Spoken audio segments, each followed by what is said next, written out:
जय श्रीराम मित्रांनो, आज पण उशीरच झालाय. तर बघूया आज आपले कलाकार तर आलेत, काही बाकी आहेत, काही येत आहेत.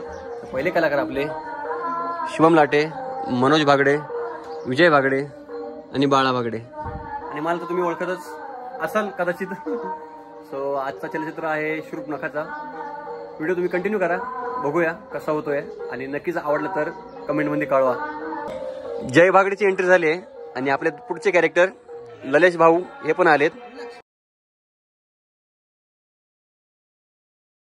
2 राऊंड झाले. आता जाऊन बांगड्या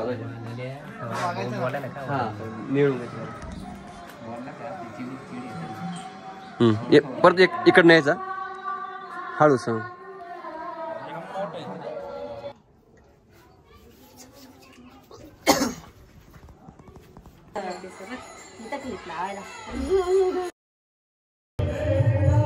फायनली सीता माता आणि शूर्पणखा आपल्याला पाहायला भेटते.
तू काय करीत रे असं तिला तो पाकरांचा लाव ना, तो लगेच लावून दे. जाऊन बसलेत ना, तू टपाला बसला असे पृथ्वीच्या पुरुषाला परिचयाची काय आवश्यकता.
वनवास त्या ठिकाणी भोगावा लागला ना, सर्वांना कल्पना आहे.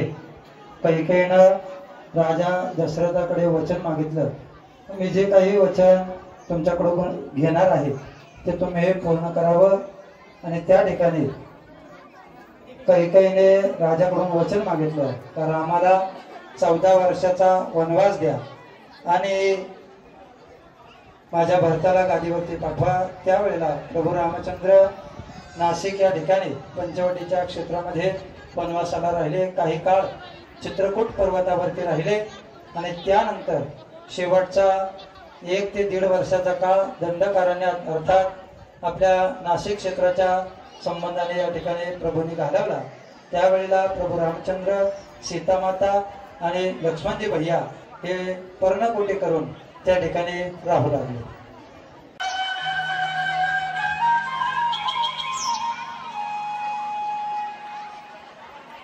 कृपया शांतता नका, हसू नका.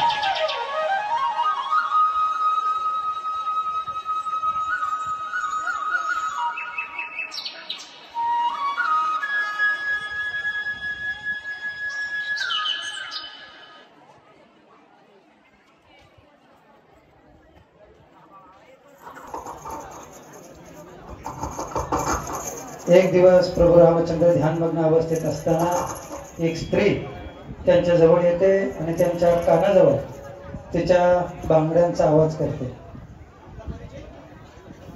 तसे पृथ्वीच्या पुरुषाला काय? तू पृथ्वीवरील सूर्य तेजस्वी पुरुष आहेस आणि मी नर नारी. आवाज वाढवा. मी त्रिलोकात फिरून आली आहे, पण तुझ्या इतका सुंदर पुरुष मला आजवर दिसला नाही. मी इच्छेनुसार अनेक रूप बदलणारी राक्षस कुळातील राजकुमारी शूर्पणखा आहे. माझे नाव कामवल्ली पण आहे. विश्वविजेता रावण माझा भाऊ आहे. तसेच कर्ण व विभीषण हे माझे भाऊ आहेत. पण तू कोण आहेस? साधूच्या वेशात जटा वाढलेला तुझा परिचय दे मला. आवाज. महाराज दशरथ यांचं नाव तुम्ही ऐकलं असेल. मी त्याच दशरथ यांचा पुत्र राम. पण देवी, तुमचे पाय माझ्या पतीकडे कसे आले? मी तुला पाहताच मोहित झाले आणि पतीची भावना ठेवून तुझ्याकडे माझे प्रेम व्यक्त करण्यासाठी आले आहे. मला आपल्या पत्नीच्या रूपात स्वीकार कर. माझ्याशी विवाह कर. क्षमा करा माझे, मी एक विवाहित आहे. ही माझी परिणिता धर्मपत्नी सीता. काय ठेवलंय या झुकल्या सडसडीत कटपुतल्या शूद्र स्त्रीमध्ये?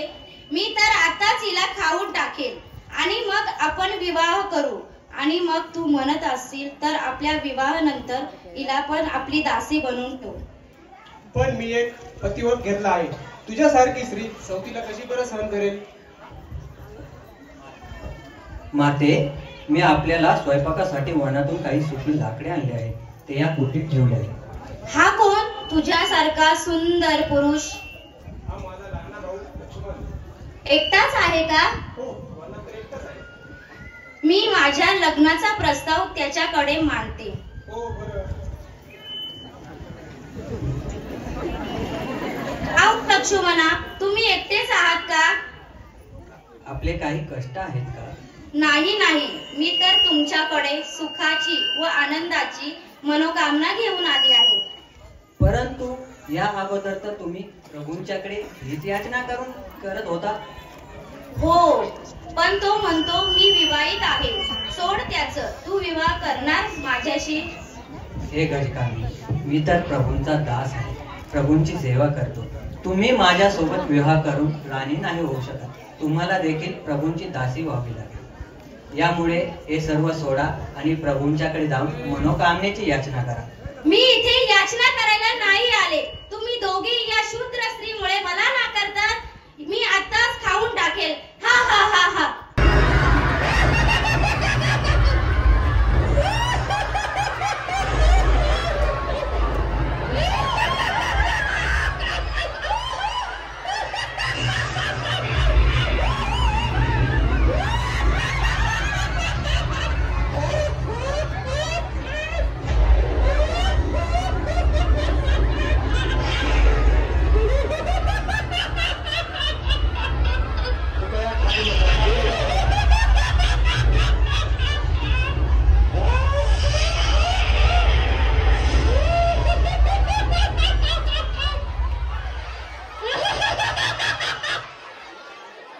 कृपया शांत करा.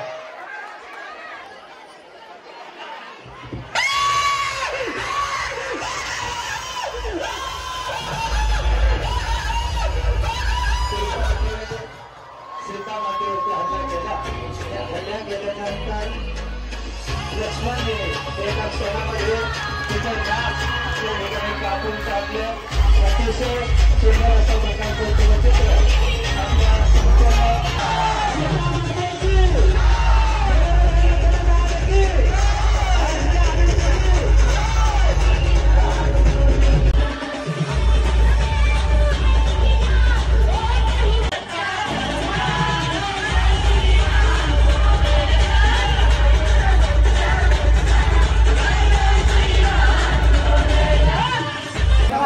जय श्रीराम मित्रांनो, आजचा चलचित्र तुम्हाला कसा वाटला हा आम्हाला नक्की कमेंटमध्ये कळवा.